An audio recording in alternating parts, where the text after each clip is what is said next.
So friends, once again मैं हाजिर हूँ एक और एडवांस का इम्पोर्टेंट टॉपिक लेके आपके सामने। ओके, और ये भी काफ़ी इम्पोर्टेंट है, ये मेंस के लिए भी काफ़ी यूज़फुल होगा, एडवांस के लिए भी काफ़ी यूज़फुल होगा। तो जिन आजकल क्वेश्चन आता है, 1-2 साल पहले भी आया, रिसेंट लास्ट ईयर भी ऐसा क्वेश्चन पूछा गया था, इंडिकेटर पे क्वेश्चंस आते हैं। इंडिकेटर क्या होता है, कैसे, तो थोड़ा सा उसके बारे में बताता हूँ मैं। इंडिकेटर पे अगर क्वेश्चन आया और पीएच चेंज ये सब के बारे में अगर क्वेश्चन आया तो हम लोग कैसे करेंगे इंडिकेटर्स। ओके, तो इंडिकेटर्स क्या होता है, जब हम लोग टाइट्रेशन करते हैं तो इंडिकेटर यूज़ करते हैं। इंडिकेटर्स अपने को कलर चेंज बताता है। कलर चेंज मतलब कि अगर एंड पॉइंट आ गया, मतलब जितना नीचे रिएक्टेंट था पूरा रिएक्ट कर गया है, उस पॉइंट को अपने को इंडिकेट करता है कि बस टाइट्रेशन कंप्लीट हो गया। That is called as indicator. Okay, तो ये सब चीज़ आप देख लेना क्या होता है, इंडिकेटर का काम क्या है। मैं केमिकली बात कर रहा हूँ कि इंडिकेटर क्या है। An indicator, okay, is a dye. Dye मतलब some organic compound or substance, you can say substance which changes color over a short pH range. Short pH range मतलब शॉर्ट pH रेंज में colour change करता है, इसी को indicator बोलते हैं। हम लोग टाइट्रेशन में यूज़ करते हैं। ओके, और एक और मीनिंग है इसका, लिख लेते हैं। इन जनरल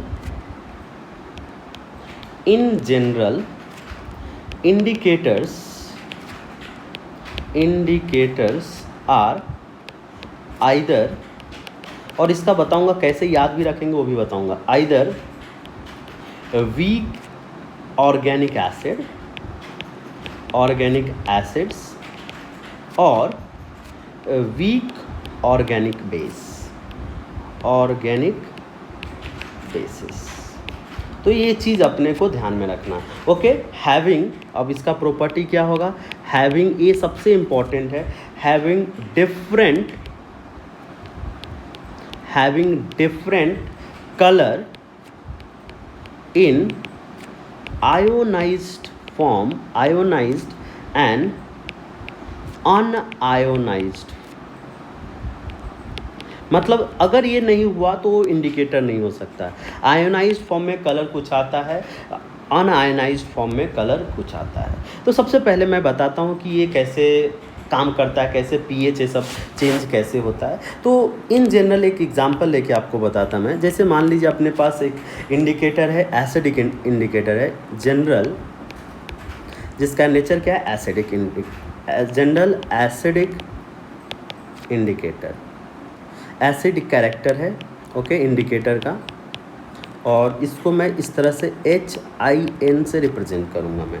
ठीक है, तो HIN से अगर मैं इसको रिप्रेजेंट करता हूँ तो देखिए क्या होगा, बिकॉज ये एसिडिक है, तो एसिडिक है तो ये यही मेन अपने को देखना होता है। एसिडिक है तो बेसिक मीडियम में अनआयोनाइज्ड फॉर्म में होगा, बेसिक मीडियम में अनआयोनाइज्ड फॉर्म में होगा, और एसिडिक मीडियम में वापस आ जाएगा। तो अगर बेसिक मीडियम है तो किस तरह से टूट जाएगा, ये H+ एन आइन माइनस। तो इसको हम लोग बोलते हैं, this form is called as unionised, और इसको क्या बोलते हैं हम लोग, आयोनाइज्ड फॉर्म बोलते हैं। तो यहाँ पे एक कलर आएगा या नहीं आ सकता है, यहाँ पे कलर, दोनों जगह ऐसा नहीं कि कलर नहीं आएगा, या तो दोनों जगह अलग अलग कलर दे, या तो दोनों में से एक जगह कलरलेस और एक जगह, ऐसा नहीं होगा दोनों कलरलेस या दोनों सेम कलर, तब वो इंडिकेटर की तरह काम नहीं करेगा। तो ये तो फॉर्म होता है। अब देखिए, अगर मुझे इसका पीएच निकालना है तो अब आप ध्यान से देखिए, ये आपको किस तरह से दिखेगा, बफर सोल्यूशन की तरह दिखेगा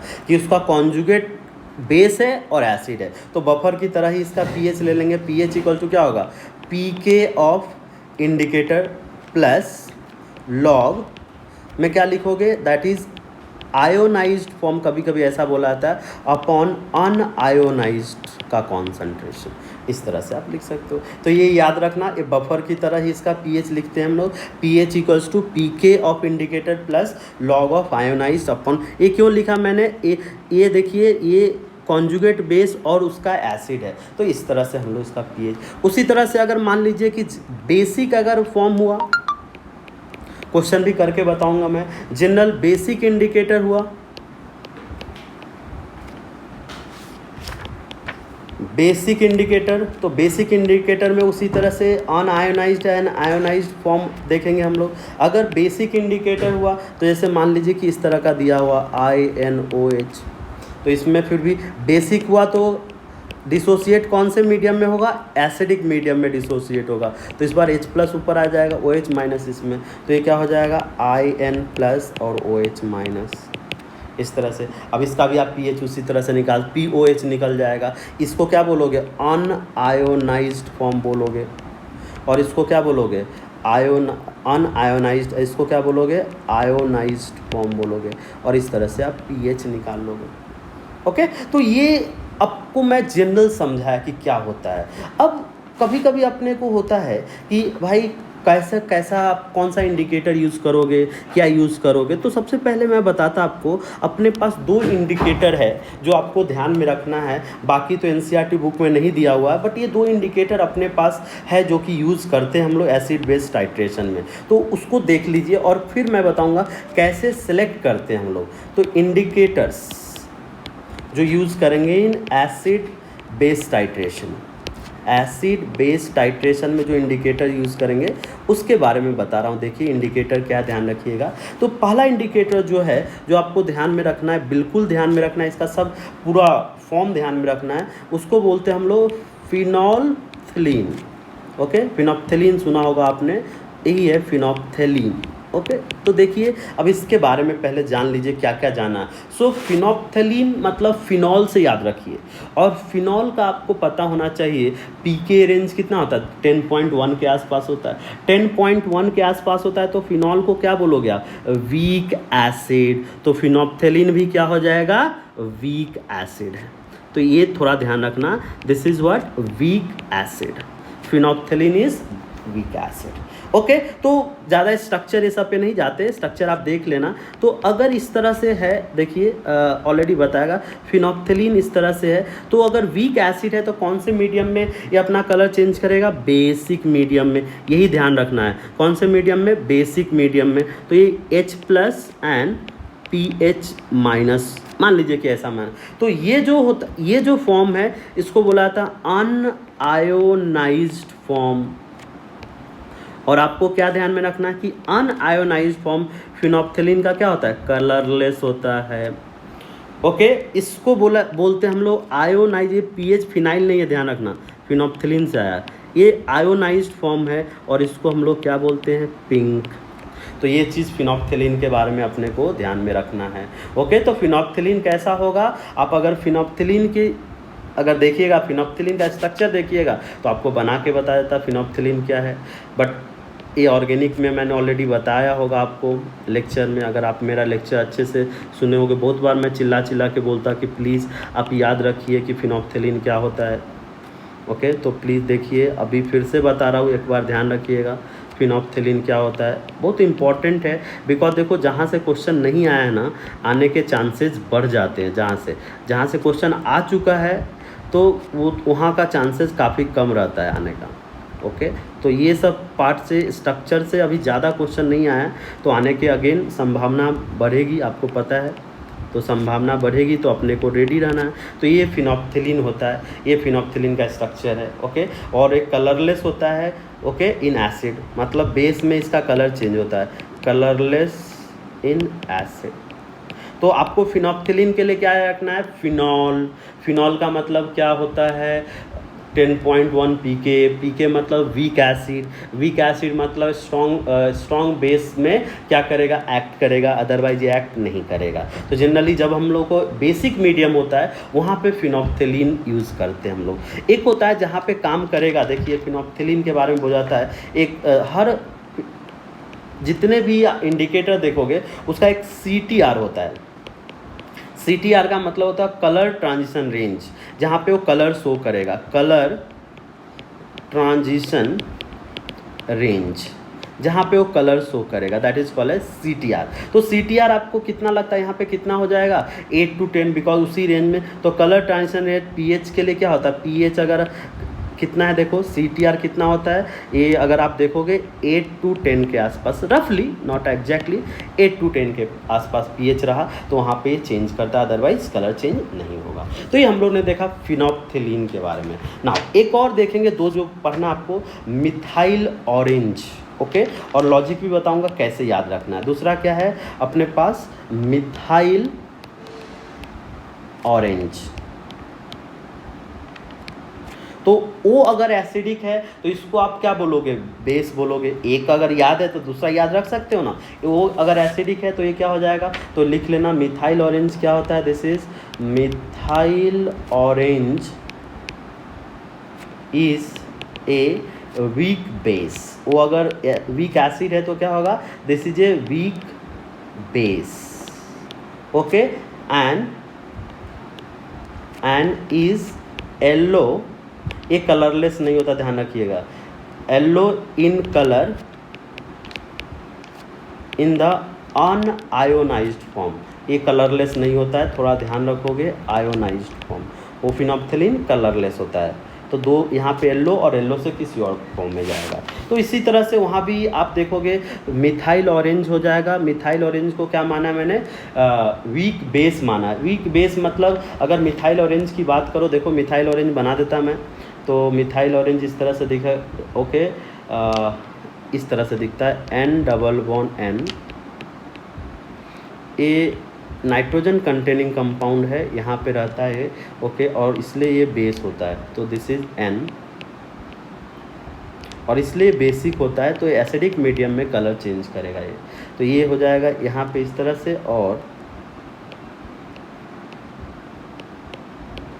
ओके, तो ये SO3 माइनस।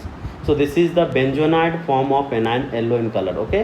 बेंजोनाइड फॉर्म बोला जाता है, और इससे दूसरा फॉर्म क्यूनाइड फॉर्म जाएगा जब एसिडिक मीडियम में जाता है, तो ये बेंजोनाइड फॉर्म है, ओके।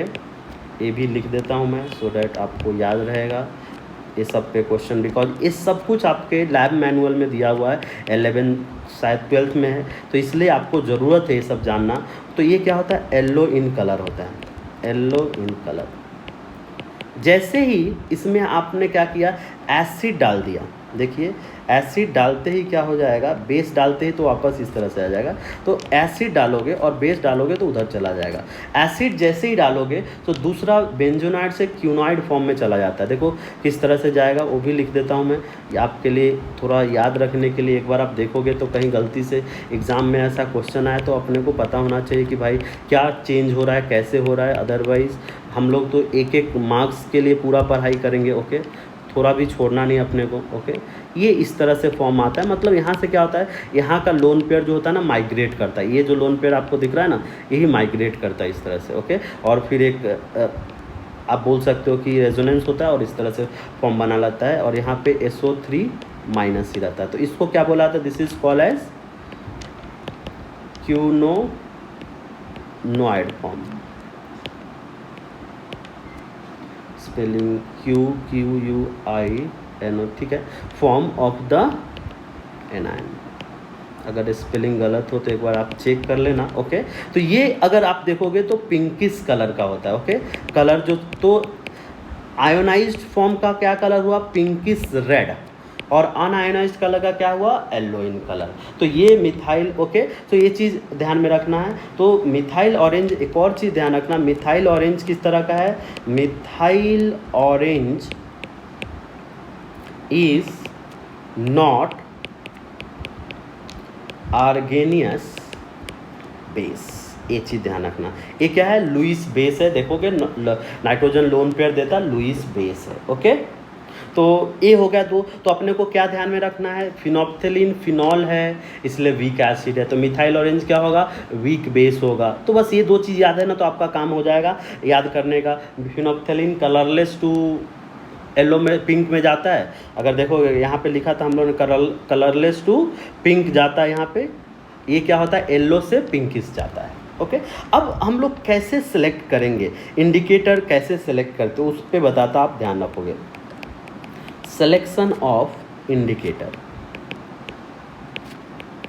कैसे सिलेक्ट करोगे कि कौन सा इंडिकेटर, बहुत सिंपल लॉजिक समझाता, प्लीज़ ध्यान रखिएगा, बहुत इजी है। अगर आप एक बार सीख लिए तो कभी नहीं भूलोगे ज़िंदगी में।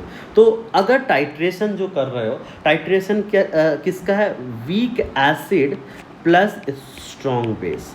ध्यान रखिएगा, जो पार्ट स्ट्रॉन्ग होता है वही नेचर होता है, याद रहेगा, जो पार्ट स्ट्रॉन्ग होता है वही नेचर होता है, जो पार्ट स्ट्रॉन्ग होता है वही नेचर। तो स्ट्रॉन्ग क्या है, बेस, मतलब आपको मीडियम कैसा होगा, बेसिक होगा। और बेसिक मीडियम में कैसा इंडिकेटर यूज़ करोगे, एसिडिक वाला इंडिकेटर यूज़ करोगे। तो कौन सा इंडिकेटर यूज़ करेंगे हम लोग, फिनोप्थलीन। समझ में आ गया होगा और याद भी रह जाएगा। दिस इज कौन सा इंडिकेटर यूज़ करोगे, फिनोप्थलीन।